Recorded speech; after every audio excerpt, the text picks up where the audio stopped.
بسم اللہ الرحمن الرحیم۔ جی میرے پیارے پاکستانیوں، امید ہے کہ آپ اس غیر محفوظ ملک میں نہ صرف محفوظ ہوں گے بلکہ آپ کے خاندان کی عزتیں بھی محفوظ ہوں گی۔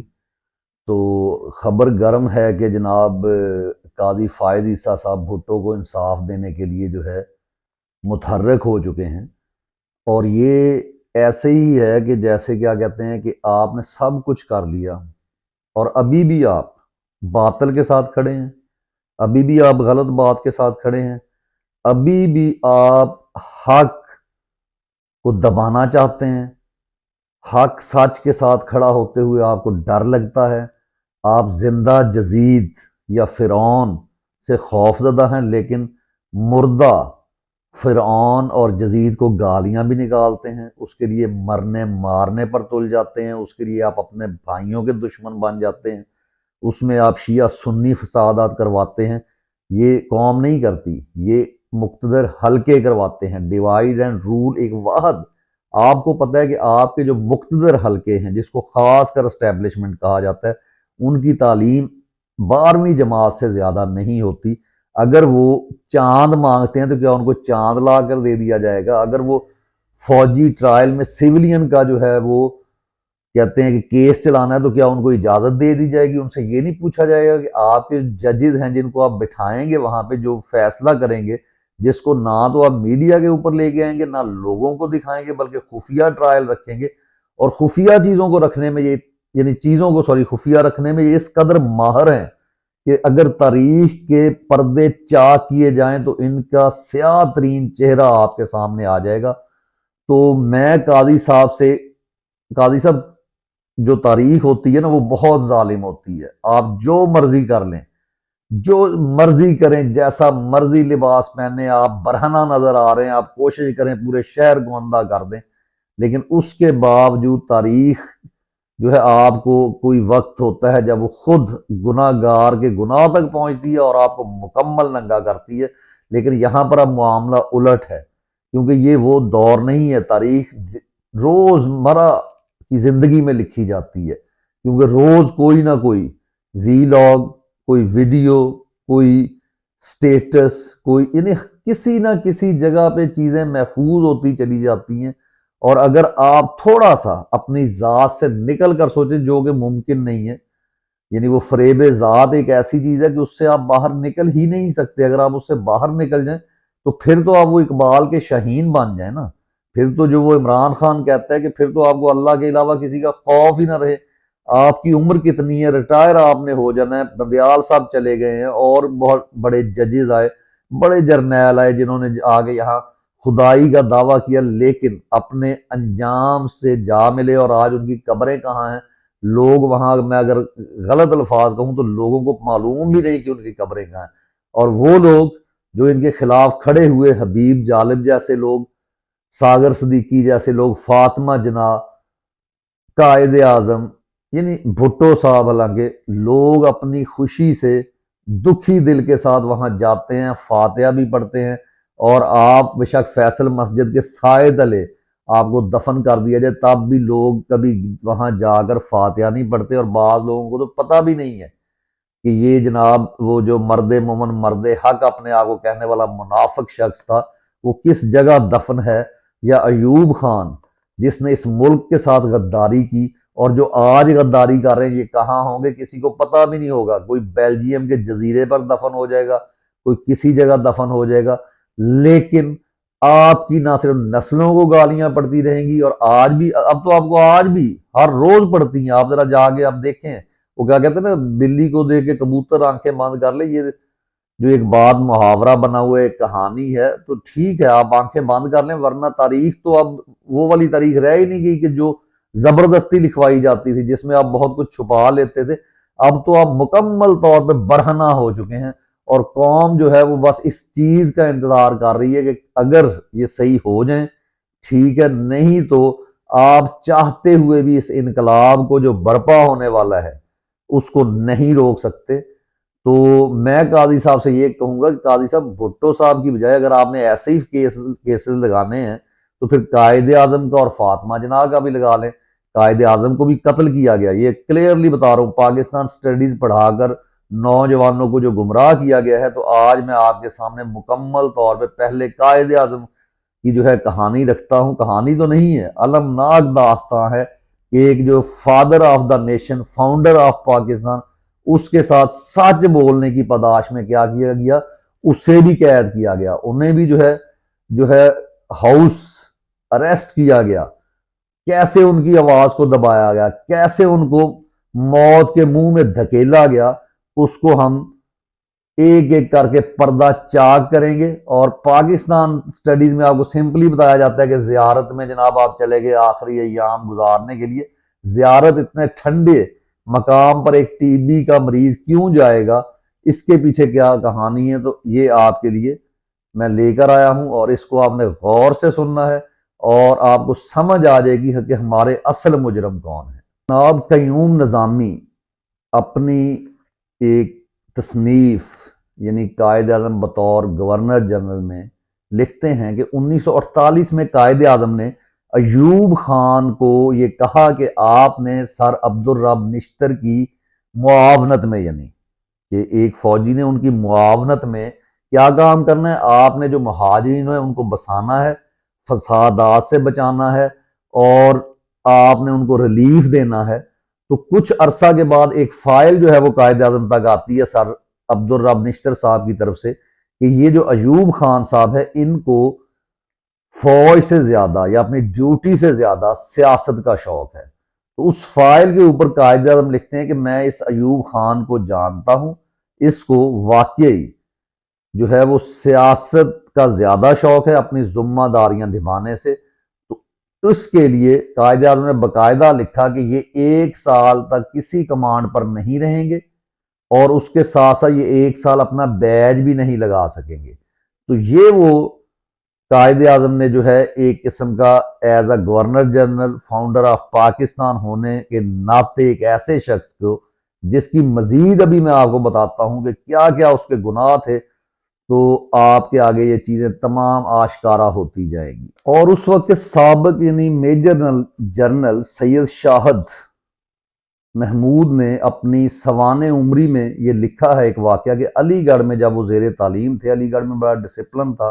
تو وہاں پر ایک نوجوان جو ہے جس کی بازو سے بہت زیادہ خون نکل رہا تھا، جیسے کہ اسے خنجر لگا ہو، تو اس نے آگے وہاں پہ جو یعنی وہ فرسٹ ایڈ کہہ لیں اس وقت یا جو بھی تھا، یعنی ڈاکٹر حکیم وغیرہ وہاں پہ ہوں گے، تو اس کو انہوں نے جا کے کہا کہ آپ یہ میری جو ہے مرہم پٹی کر دیں، لیکن آپ کسی کو بتائیں گے نہیں۔ تو انہوں نے کہا جی ہمارا کام علاج کرنا ہے، بتانا نہیں ہے۔ تو یہ کیوں ہوا، اور رات کا یعنی پہر تھا، کہتے وہ لکھتے ہیں میجر جنرل صاحب کہ وہ ایوب خان صاحب تھے، یعنی ہمارے صدر پاکستان، مارشل لا ایڈمنسٹریٹر، پہلے امریکن غلام ایوب خان صاحب، وہ لڑکا جس کے خنجر لگا ہوا تھا رات کو علی گڑھ یونیورسٹی میں، تو وہ جناب ایوب خان صاحب تھے۔ الطاف گوہر صاحب لکھتے ہیں کہ ایک دفعہ ایوب خان مجھے بتانے لگے کہ قائد اعظم مجھے ناپسند کرتے تھے، کیوں؟ اس کی وجہ یہ تھی کہ جب انہوں نے مجھے یہ حکم دیا کہ تم نے جو ہے فسادات سے پنجاب کو محفوظ رکھنا ہے، تو وہاں پر انگریزوں نے سازش کر کے مجھے صرف 150 جوان دیے، اور میں فسادات کو روکنے میں ناکام رہا، اور جس کی پاداش میں میرے خلاف یہ بھی باتیں ہوئی کہ میں راجہ پٹیالہ کی لڑکیوں پر فدا ہوں، عاشق ہوں، اور میرے ہندوؤں سے مراسم بھی ہیں، تو اس لیے جو ہے یہ فسادات میں نے جان بوجھ کر نہیں رکوائے، اور میں ہندوؤں سے ملا ہوا ہوں۔ اور یہ بات جو ہے قائد اعظم تک پہنچ گئی۔ تو جب وہ قائد اعظم ڈھاکہ آئے تو ان کو یعنی ریسیو کرنے والوں میں ایوب خان صاحب بھی تھے، تو وہاں پر انہوں نے ناپسندیدگی کا اظہار کیا، کیونکہ وہ ایوب خان کے بقول ان سے متنفر ہو چکے تھے، اور کہتے جب وہ ڈھاکہ میں یعنی ڈائس پر تقریر کر رہے تھے، ان کے پیچھے ایوب خان صاحب تھے، ایوب خان صاحب نے اب خود اپنی زبان سے کہتے ہیں کہ میں نے پیچھے سے قائد اعظم کہا کہ آپ تھوڑا سا آگے ہو کے مائک کے قریب ہو جائیں، تو انہوں نے پیچھے مڑ کر مجھے ڈانٹ پلائی، ٹھیک ٹھاک یعنی ڈانٹ پلائی۔ تو مراد یہ ہے کہ وہ شخص جو اتنا زیرک، اتنا سمجھدار ہو، اور جو ایک بڑے کاز کے لیے لڑتا ہو، وہ ذاتی دشمنیاں کبھی نہیں لیا کرتا۔ تو قائد اعظم جیسا شخص جو ہے انہوں نے اگر اسے ڈانٹا بھی اور اس کو ناپسند کیا، یہ سارا کچھ کیا، اور اس کو مکمل طور پر روک دیا تھا کہ یہ بیج بھی نہیں لگائے گا، اس کی پروموشن بھی نہیں ہوگی، لیکن اس کے بعد کیا ہوا کہ سکندر مرزا صاحب نے آتے ہی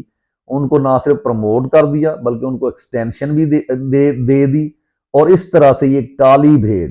جو ہے یہ ہماری قوم کے اوپر مسلط ہو گئی۔ کالی بھیڑ کیوں کہتے ہیں، یہ ذرا تھوڑی سی اس کی پرتیں میں مزید آپ کے سامنے رکھتا ہوں کہ ہم کیوں کہہ رہے ہیں یہ کالی بھیڑ، یہ پہلا امریکی غلام ہمارے سر پر مسلط ہو گیا۔ کرنل الہی بخش نے قائد کے آخری ایام کے نام سے ایک کتاب لکھی اور اس کا دیباچہ محترمہ فاطمہ جناب مادر ملت نے لکھا۔ تو اس میں یعنی کتاب میں کئی طرح کی جو ہے وہ کیا کہتے ہیں کہ چیزیں پیش کی گئیں، وہ تمام کوتاہیوں کا ذکر تھا جو کہ قائد کے علاج میں برتی گئیں، کس طرح سے ان کی ایمبولینس جو ہے وہ خراب ہوئی، اور ایمبولینس کس نے دی تھی، ملٹری نے، اور وہاں بہت ساری ایمبولینس تھی اور صرف 9 میل کا فاصلہ تھا، یعنی جہاں پہ جہاز اترا وہاں سے لے کے گورنر ہاؤس تک، لیکن یہ 4 میل چلنے کے بعد گاڑی رک گئی اور کہا گیا کہ جناب خراب ہو گیا، اس کا انجن خراب ہو گیا، کسی نے کہا، باتیں پھیلتی گئیں، اس لیے آپ کو لگتا ہوگا کہ ٹائر پھٹ گیا، کسی نے کہا کہ اس میں پیٹرول ختم ہو گیا، تو ایکچولی یہ کہا گیا تھا جب وہاں پہ پوچھا گیا، اس وہاں پہ جو کرنل موجود تھا، جو برٹش کرنل بھی تھا، اس کے علاوہ ڈاکٹرز بھی موجود تھے، تو ڈرائیور نے یہ کہا کہ جو ہے انجن خراب ہو گیا، اور وہاں پہ کتنا ٹائم لگا یہ بھی آپ کو معلوم ہونا چاہیے کہ وہاں سے کس کس بندے کو بھیجا گیا کہ آپ فوری طور پر جو ہے قائد کے لیے نرسز کا، ڈاکٹر کا انتظام کرنے چلیں، یہ بات تو بعد میں کرتے ہیں، لیکن وہ کتاب جو انہوں نے لکھی تو اس کو لیاقت علی خان کے ذریعے بین کروا دیا گیا، تاکہ یہ کہہ کر کہ اس سے فسادات پھیلیں گے، ٹھیک ہے، یعنی ایک ایسی کتاب جس میں سچ بات لکھی گئی اور جس کو محترمہ فاطمہ جناح نے یعنی دیباچہ لکھا، اور انہوں نے مکمل طور پہ ساتھ دیا کیونکہ اس میں فیکٹس جو ہے وہ درج تھے، لیکن اس کتاب کو بین کر دیا گیا۔ جی، قائد کے وفات کی کہانی جو ہے وہ 11 ستمبر 1948 کو شروع ہوتی ہے، جب آپ یعنی جہاز جو ہے بلوچستان سے 2 بجے بلکہ وہ روانہ ہوئے، ایک خصوصی طیارہ جس میں گورنر جنرل قائد اعظم صاحب تھے، اور جب یہ طیارہ یہ 4:15 پر ماڑی پور اترا تو وہاں پر کرنل الہی بخش صاحب نے جب اندر جائزہ لیا تو 2 سلنڈر تھے آکسیجن کے، جو کہ بہت ضروری تھے کیونکہ آپ کو سانس لینے میں مسئلہ تھا، ٹی بی کے آپ مریض تھے، تو اس میں نہ ہونے کی وجہ پوچھی کہ اس میں آکسیجن کیوں کم ہے، کہ اتنی اہم شخصیت کے خصوصی طیارے میں کس نے یہ آکسیجن کم رکھی گئی ہے، تو کوئی خاطر خواہ اس کا جواب نہیں ملا کرنل الہی بخش صاحب کو، جو کہ بہت ہی محب وطن کرنل اور جو قائد اعظم کو باپ کی طرح اپنے ملک کا فادر آف دا لینڈ اور فاؤنڈر آف پاکستان سمجھتے تھے۔ انہوں نے وہاں ڈانٹ ڈپٹ بھی پلائی اپنے جو ان کے سبارڈینیٹ تھے، اور پوچھا کہ یہ ایسا کیوں ہے، لیکن ان کو اس کا کوئی جواب نہیں ملا۔ قائد اعظم کو اس طیارے کے بعد ملٹری ایمبولینس میں منتقل کیا گیا، اور ان کے ساتھ فاطمہ جناح اور ایک نرس کو بٹھایا گیا اور ڈاکٹر کو، اور باقی جو سامان تھا وہ ایک ٹرک میں لاد دیا گیا، اور یہ وہاں سے فاصلہ جو تھا گورنر ہاؤس کا وہ 9 مائلز تھا، اور ابھی 4 میل جو ہے وہ ایمبولینس چلی تھی تو ایک جھٹکے سے رک گئی۔ کرنل الہی بخش صاحب نے جب ڈاکٹر سے پوچھا تو ڈاکٹر نے کہا کہ بقول ڈرائیور گاڑی کا انجن خراب ہو گیا ہے، تو سوال یہ اٹھتا ہے کہ اس وقت اتنی زیادہ ایمبولینس کراچی میں موجود تھیں، اور خاص کر پھر ملٹری کے پاس بھی ایمبولینسز تھی، تو انہوں نے ایسی ایمبولینس کیسے بھیج دی کہ جو ناکارہ ہو، جو پتہ ہو کہ اس کا انجن خراب ہو سکتا ہے؟ انہوں نے کوئی اچھی نئی والی گاڑی کیوں نہیں بھیجی، یا اس کے پیچھے ان کی کوئی شیطانی چال تھی؟ جو یقیناً تھی، اس سے کون انکار کر سکتا ہے؟ ہاں، ہمیں مطالعہ پاکستان میں پڑھایا جاتا ہے کہ جناب وہ ایسے ہوا کچھ پرابلم، لیکن جو ہے بہت تگ و دو کی جناب ملٹری نے اور دوسرے لوگوں نے، جبکہ سچ یہ ہے کہ اس کے بعد فاطمہ جناح اس نے یعنی کہ تقریباً 20 منٹ تک کوشش کی ڈرائیور نے گاڑی سٹارٹ ہو جائے، فاطمہ جناح غصے میں اتری اور انہوں نے کرنل ناول جو اس وقت تھا اس کو فوری تو جو یعنی برٹش کے کچھ لوگ تھے ان کو بھیجا، ساتھ ڈاکٹر کو بھی بھیجا کہ اور ایمبولینس لے کر آئیں، لیکن وہ جناب وہاں پر جنگل میں جا کے انہوں نے ڈیرے جمائے، نہ وہ واپس آئے لے کر، نہ کوئی گاڑی آئی۔ ایک اور نرس کے لیے کہا گیا کہ کچھ نرس کو بلایا جائے، نرس دستیاب نہ ہو سکی، اور دو ڈاکٹرز باقاعدہ ان کا نام لے کر کہ یہ دو ڈاکٹر جو ہے ان کو پہنچایا جائے، لیکن وہ دونوں ڈاکٹر جو ہے، ایک کا شاید نام ڈاکٹر سعید تھا، دوسرا اس وقت میرے ذہن میں نہیں آ رہا، بہرحال وہ تو دونوں ڈاکٹرز جو، یہ اتنا اہم نہیں، اہم ہے کہ وہ دو ڈاکٹر جو اس وقت آنے چاہیے تھے، وہ ڈاکٹرز کو کس نے روکا کہ وہ وہاں نہیں پہنچیں گے اس موقع پر جہاں پر قائد اعظم موجود تھے اور اپنی زندگی کی آخری سانسیں لے رہے تھے؟ لیکن یہ اقتدار کی لالچ میں یہ لوگ، جیسے آج بھی ان کے جانشین ایسے ہی ہیں، ان کو سمجھ نہیں آ رہا کہ ملک میں خانہ جنگی ہو جائے گی، ملک میں جو ہے فسطائیت کا انہوں نے جو کھیل رچا رکھا ہے، اس کا دور رس نتائج کیا نکلیں گے، لیکن یہ ایف ایس سی پاس لوگ شاید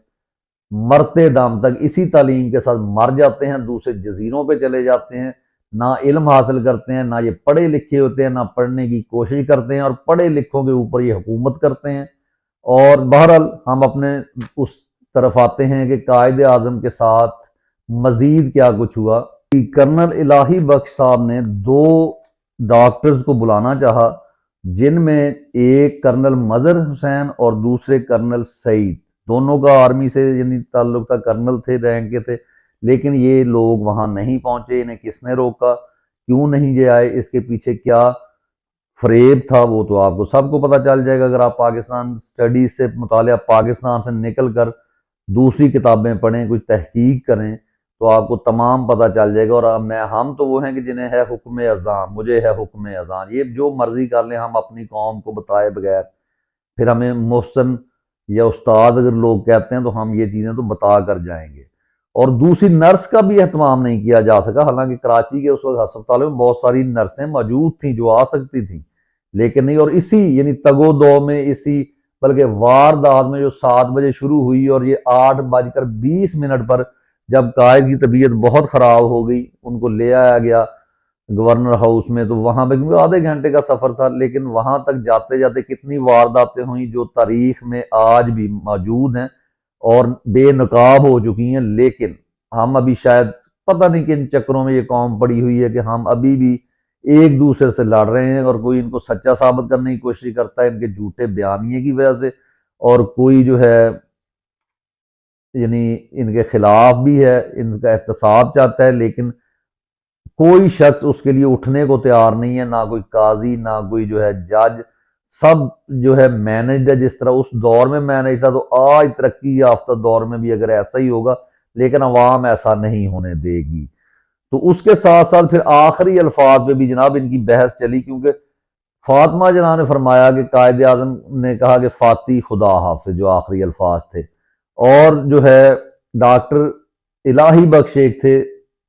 ان کے بقول انہوں نے کہا کہ میں اب زندہ نہیں رہوں گا، جبکہ سب سے زیادہ جو پذیرائی ایوب خان کی طرف سے بعد میں دی گئی، وہ الفاظ ڈاکٹر ریاض شاہ کے تھے کہ اللہ پاکستان، جس کو بعد میں بنیاد بنا کر یہ بتایا گیا کہ، اور یہ کب آئے باہر یہ الفاظ کہ جب الیکشن کمپین چلائی گئی تو ایوب خان صاحب نے یہ کہا، وہ ڈاکٹر صاحب سے یہ الفاظ کہلوائے گئے، جیسے آج کل آپ سمجھتے ہیں کہ اغوا برائے بیان ہو رہے ہیں، تو اس کے مطابق انہوں نے یہ الفاظ کہا کہ یہ یعنی ثابت کرنے کی کوشش کی کہ قائد اعظم کو اپنی بہن سے زیادہ ملک سے پیار تھا، وہ تو حقیقتاً ایسا ہی ہوگا۔ یعنی آج اگر آپ عمران خان کو دیکھیں تو ان کو بھی اپنے خاندان سے زیادہ اپنے ملک سے، اپنے لوگوں سے پیار ہے، لیکن آپ اس کو یہ بنیاد کیسے بنا سکتے ہیں کہ آپ کہیں کہ میں بہت جو ہے محب وطن ہوں، حالانکہ آپ پہلے غلام تھے، اور جو لوگ آج تک آپ کو سمجھتے ہیں ایوب کے دور میں بہت ترقی ہوئی، جناب ایوب کے ترقی نہیں، جب آپ کا آقا جس نے آپ سے کام لینے ہو پہلی دفعہ آپ کو خیرات دیتا ہے نا، تو ٹھیک ٹھاک خیرات دیتا ہے، اور اس خیرات کے ذریعے اس نے وہ جتنے اس کے اوپر انگلیاں اٹھ رہی تھی ان سب کو دبایا کہ خوشحالی، ڈیم بنانا، یہ کرنا، وہ کرنا، اور پھر وہ شخص جسے قائد اعظم نے یہاں تک کہہ دیا تھا کہ اس کی پروموشن بھی نہ ہو، یہ چیف آف آرمی اسٹاف بننا تو بہت دور کی بات ہے، لیکن وہ صدر بھی بنا، سب کچھ بنا، اور ہم جو لوگ تھے یا ہمارے یہی وہ اس وقت مولوی مشتاق صاحب جنہوں نے بعد میں بھٹو کو پھانسی دی، یہ ستو پی کر سو رہے تھے، جیسے آج قاضی صاحب نے آپ کو ٹرک کی بتی کے پیچھے لگایا ہوا ہے کہ آئیں جی بھٹو کی جو قتل ہے اس کا احتساب کر دیا جائے، جبکہ آج کا جو قائد اعظم ثانی جو ہے وہ جیل میں پڑا ہے، اور یہ جناب آپ کو بھٹو کا انصاف دلانے کے لیے تلے ہوئے ہیں۔ تو بس اسی طریقے کا ہی پھر کام ہو سکتا ہے، اور اس سے زیادہ تو نہیں سوچا جا سکتا۔ اور اس کے ساتھ ساتھ ایک پچھلی اس سے پہلے واردات پڑی تھی، یعنی دوران اگست جب تھا، یعنی 17 اگست کو اعلامیہ جاری کیا گیا، یعنی 7 اگست کو، 7 اگست کو یہ اعلامیہ جاری کیا گیا کہ قائد اعظم طبیعت ناساز ہونے کی وجہ سے وہ جو ہے آزادی کی تقریبات ہے اس میں حصہ نہیں لیں گے، اور پھر انہوں نے یہ جعلی اعلامیہ، جیسے اب بغیر صدر کے دستخط کے آپ کا قانون بن جاتا ہے، ایسے ہی جعلی اعلامیہ جاری کر دیا گیا۔ اور پھر اس کے بعد جو ہے قائد کی آخری ایام کی کہانی ان کے ملٹری سیکٹری مظہر احمد نے لکھی، جس کا تعلق پاکستان بحریہ سے تھا۔ تو بحریہ کے لوگ آپ کو پتہ ہے کچھ نہ کچھ ان میں بہتر اور سچ بولنے والے آج بھی موجود ہیں بہت زیادہ۔ تو پھر کیا ہوا، مظہر احمد کچھ عرصے بعد ایک ہیلی کاپٹر میں اپنی اہلیہ سمیت شہید کروا دیے گئے۔ کس نے کروائے؟ یعنی ویسے تو کہا جائے گا حادثہ ہوا شہید ہو گئے، لیکن اس کے پیچھے سوال تو اٹھتے ہیں کہ وہ کس نے شہید کرائے۔ سوال تو اب جو ہمارے ایک جو اپنا کہنا جنرل صاحب ہیلی کاپٹر کے پر شہید ہوئے، سوال تو لوگوں نے ان پر بھی اٹھائے، لیکن جواب اس کا کون دے گا؟ یہ ایک سوال ہے، سوالیہ نشان ہے کہ جواب کون دے گا۔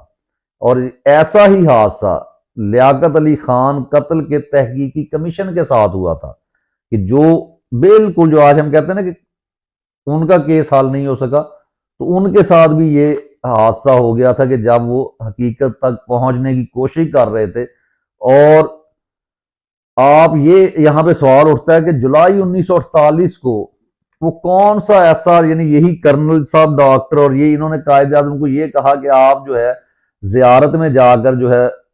کچھ ریسٹ کریں تاکہ آپ کی طبیعت بحال ہو، جس پر بہت سے لوگ، جوید ہاشمی جیسے لوگ جو اس وقت موجود بھی تھے، اسٹوڈنٹ تھے، جوان تھے، ان کے بقول اور بہت سارے لوگوں کے بقول یہ ایسا نہیں تھا، یہ تو بتایا گیا تھا آپ کو زیارت میں جو ہے ایکچولی نظر بند کیا گیا تھا، تاکہ آپ کو، کیونکہ وہاں سے آزادی کی تقریبات سے بھی روکا گیا۔ اور پھر آپ جب فوت ہو گئے تو تیسری برسی پر فاطمہ جناب کو یہ اجازت ملی ان کی بہن کو کہ وہ ریڈیو پاکستان پر آئیں اور کچھ قائد کے بارے میں بتائیں۔ اور جب وہ بتانے لگیں تو جب انہوں نے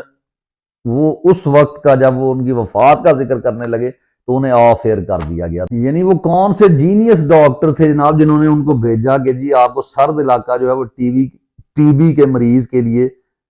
بہتر ہوگا، وہ صحت یاب ہو جائیں گے، جبکہ وہاں جب زیارت میں وہ کھانا بنایا جاتا تھا وہ کھانا ان کو یعنی ہضم نہیں ہوتا تھا، کہ آ جاتی تھی، وہ کچھ کھانے کو ان کا دل نہیں کرتا تھا۔ تو وہاں پر فاطمہ جناح آئیں تو ان سے پوچھا گیا کہ یہ کھانا کون سا پسندیدہ کھانا، تو آپ نے بتایا کہ بمبئی میں تو ایک باورچی ہوتا تھا جس کے ہاتھ کا یہ کھانا کھاتے تھے۔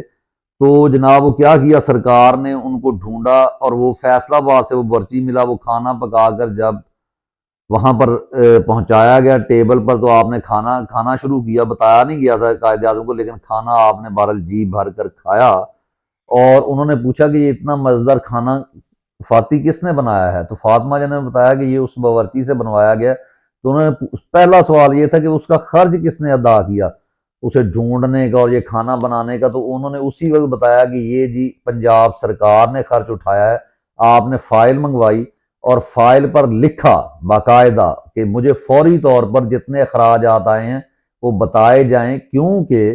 میں وہ اپنی جیب سے ادا کروں گا، میں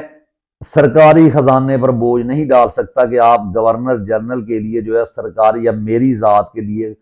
سرکاری خزانہ خرچ کر کے باورچی اور میری پسند کا کھانا منگوائیں۔ وہ منگوایا گیا اور وہ بل قائد اعظم نے ادا کیا، اور یہ ایک تمانچہ تھا ان تمام بے غیرت قسم کے لوگوں پر جن کی خواتین کہتی ہیں کہ تم نے عمران خان کو بقول وہ صحافی تور کس طرح سے جو ہے وزیر اعظم رکھا ہوا ہے، یعنی ایک آپ کا 22ویں گریڈ کا غدار قسم کا جنرل جو ہے باجوہ وہ وزیر اعظم رکھے گا۔ ان کی اس کی بغیرت ان لوگوں کی، یہ اپنی بیویوں کی باتیں ان کی منظر عام پر ہم نہیں لے کے آئے، لوگ لے کے آتے ہیں، ان سے پوچھیں، اور یہ ان کے خاص کرندے رہے ہیں یہی صحافی کسی دور میں۔ تو لیکن یہ جو پیسے لے کے سارا ملک لوٹ کے اس کو چلتے ہوئے ملک کو گرا کر باہر بھاگ جاتے ہیں، ان کے منہ پر تمانچہ تھا کہ قائد اعظم نے آخر پر بھی وہ تمام پیسے اپنی جیب سے ادا کیے، آپ سے اچھی زندگی بھی گزاری۔ آج لوگ ان جب جاتے ہیں ان کے مزار پر جو ہے حاضری دیتے ہیں، دعائے مغفرت ادا کی جاتی ہے، سلام بھیجے جاتے ہیں، اور اس کمپنی نے، ان لوگوں نے ان کو کبھی شیعہ ثابت کرنے کے لیے کبھی انڈیا سے پروپیگنڈا کروایا کہ دو قومی نظریہ کی ضرورت کیا تھی، اگر وہاں پر جو ہے قائد اعظم کہتے ہیں کہ تمام عیسائی اور غیر مسلموں کے وہی حقوق ہوں گے، اور اس کے بعد بتایا جاتا ہے کہ وہ کوئی پورے پکے مسلمان بھی نہیں تھے۔ جناب آپ کے پکے مسلمان ہیں وہ تو ہمیں پتہ ہے، جو اس کے بعد جو یہ مولوی محمود اور یہ اس کے بعد تمام جو اس کے بعد فضل الرحمان ان کے والد صاحب جو کہتے تھے کہ ہم پاکستان بننے کے گناہ میں شامل نہیں تھے، لیکن پاکستان لوٹنے کے گناہ میں یہ مکمل طور پر شامل ہیں۔ تو اس پہ ہم مزید گفتگو انشاءاللہ کریں گے۔ بہت سے ابھی راز ہیں جو صرف قائد اعظم کے ساتھ جڑے ہوئے ہیں، کہ جن کو ہمارے بچوں کو اور ہماری قوم کو پتہ ہونا چاہیے کہ یہ کون سا کھیل کھیلا گیا، اور یہ قاضی صاحب کو چاہیے کہ یہ چیزوں پہ، ان چیزوں کی طرف نظر کریں کہ پتہ چلے کہ آپ قاضی ہیں، آپ پڑھے لکھے ہیں، آپ نے کتابیں پڑھی ہیں، آپ علم لے کر آئے ہیں لا کا، آئین اٹھا کے آپ نے جناب ان کو دے دیا کہ یہ لیں جی آپ جا کے فوجی ٹرائل کریں، اور آپ نے جو فوجی ٹرائل سیولین کا جس کو کالعدم قرار دیا تھا ایک جو ہے بینچ نے، آپ نے ایک اور بینچ ایک جیسے ذہنیت کے لوگوں نے جو اس بینچ سے کسی خوف کی وجہ سے، دباؤ کی وجہ سے یا مردہ ضمیر کی وجہ سے الگ ہو گئے تھے، وہ جناب اس میں شامل ہو کر فیصلہ سناتے ہیں، اور آپ کے دو ججز کا فیصلہ آتا ہے، اور آپ دن دہاڑے جو ہے وارداتیں ڈال رہے ہیں۔ وہ تو پھر وہ لوگ تھے جنہوں نے کتنی گیم ڈال کر کیا ہے، آپ تو سارے ننگے ہوتے جا رہے ہیں۔ وہ میں پھر وہ شعر عرض کروں گا کہ لباس میں بھی تو برہنہ ہے، لباس میں بھی تو برہنہ ہے، سو ملک بھر کی نکال آنکھیں۔ تو اب تو فسطائیت کا کھیل کھیلا جا رہا ہے، اور اس کے مطابق آپ کر رہے ہیں، لیکن جو ہے اپنی قوم کو سچ بتانا، حق سچ بات کہنا، اس کا اللہ تعالیٰ نے حکم دیا ہے۔ انشاءاللہ آپ سے اجازت، فی الحال تو اجازت چاہوں گا، اور انشاءاللہ جلد ملاقات ہوگی، کیونکہ ویلاگ بہت لمبا ہو گیا اور اس کا تھوڑا سا